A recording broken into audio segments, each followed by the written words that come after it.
उत्तर प्रदेश के छोटे से गांव भैरवपुर में रामू और उसकी पत्नी गीता रहती है। कुछ दिन से अजीब बेचैनी फैल जाती थी। जैसे ही अंधेरा होता लोग जल्दी जल्दी अपने घरों के दरवाजे बंद कर लेते। गांव में रामू और उसकी पत्नी गीता एक छोटा सा जलेबी का ठेला लगाते थे। उनकी जलेबी बेहद स्वादिष्ट होती, लेकिन फिर भी उनके ठेले पर ज्यादा ग्राहक नहीं आते।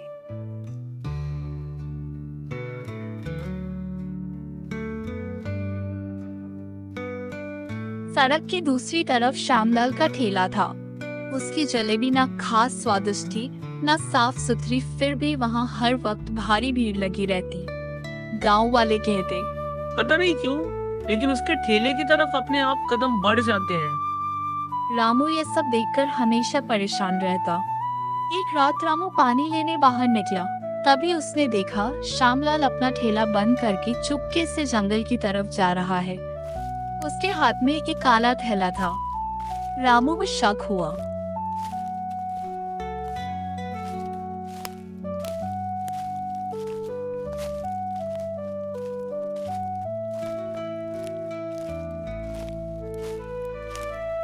वो धीरे धीरे उसका पीछा करने लगा।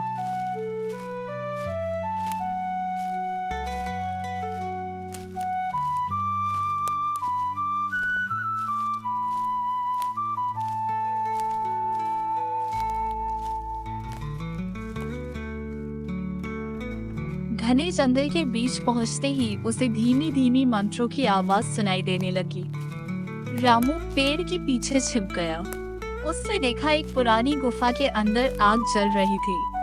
सामने एक डरावना तांत्रिक बैठा था।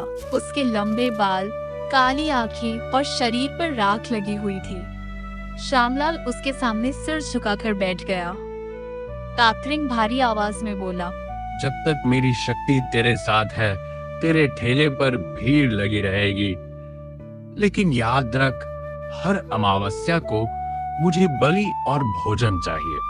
श्यामलाल डरते हुए बोला। जैसा आप कहें गुरुजी। रामू ये सब देखकर डर गया और तुरंत घर भाग आया।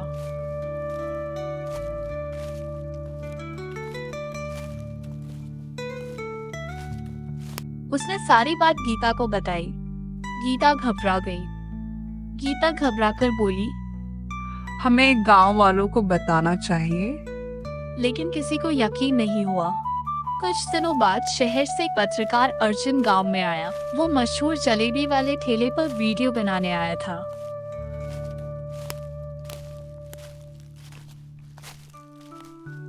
वो पहले श्यामलाल के पास गया, लेकिन जलेबी खाकर बोला, इसमें ऐसा क्या खास है?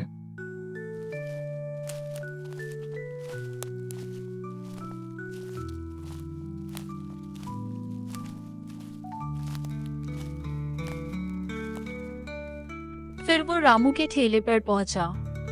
रामू की जलेबी खाते ही अर्जुन हैरान रह गया। इतनी स्वादिष्ट जलेबी मैंने कभी नहीं खाई। तब रामू ने उसे श्यामलाल और तांत्रिक वाली पूरी बात बता दी। पहले तो अर्जुन हंसा, लेकिन उसी रात उसने खुद देखा कि श्यामलाल फिर से जंगल की तरफ जा रहा है।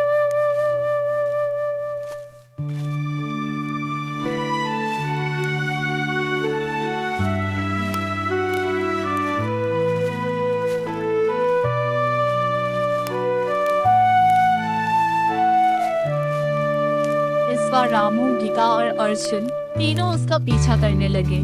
तीनों धीरे धीरे जंगल की उस रहस्यमयी गुफा तक पहुंच गए। गुफा के अंदर तांत्रिक जोर जोर से मंत्र पढ़ रहा था। चारों तरफ अजीब निशान बने हुए थे और हवा में जलती हुई चीजों की बदबू फैली हुई थी। तांत्रिक अचानक जोर से चिल्लाया, जिस दिन गांव वालों को सच्चाई पता चल गई, उस दिन सब खत्म हो जाएगा। ये सुनते ही अर्जुन ने चुपके से अपने कैमरे में सब रिकॉर्ड कर लिया। अचानक गुफा के अंदर पत्थर गिरने लगे। रामू डरकर चिल्लाया, भागो यहाँ से। तीनों तेजी से जंगल से बाहर भागी।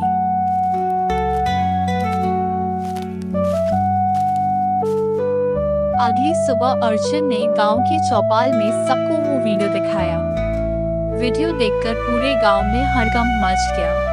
लोगों को समझ आ गया कि श्यामलाल तांत्रिक की काली शक्तियों की मदद से लोगों को अपने ठेले की तरफ खींच रहा था। गुस्से में पूरा गांव जंगल की तरफ निकल पड़ा। गांव वाले मशाले और लाठियां लेकर गुफा तक पहुंचे। तांत्रिक उन्हें देखकर गुस्से से चीखा, तुम लोग बहुत बड़ी गलती कर रहे हो। लेकिन इस बार गांव वाले नहीं डरे। उन्होंने गुफा के अंदर रखी सारी तांत्रिक चीजें तोड़नी शुरू कर दी। काले घड़े, डरावनी मूर्तियां, मंत्रों वाली किताबें सब आग में फेंक दी गई।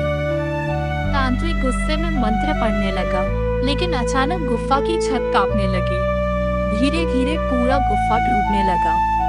श्यामलाल डरकर भागने लगा, लेकिन रास्ते में गिर पड़ा। रामू ने उसका हाथ पकड़कर उसे बाहर निकाला। कुछ ही सेकंड बाद पूरी गुफा पत्थरों के नीचे दब गई। तांत्रिक हमेशा के लिए उसी गुफा में खत्म हो गया। उस दिन के बाद श्यामलाल ने अपनी गलती मान ली।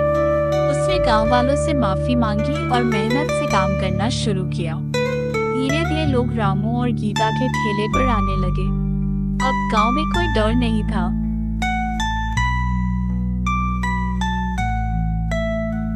और अर्जुन ने अपनी रिपोर्ट के आखिर में सच्चाई को बयां किया। झूठ और लालच कुछ समय के लिए लोगों को धोखा दे सकते हैं, लेकिन सच एक दिन सबके सामने जरूर आता है।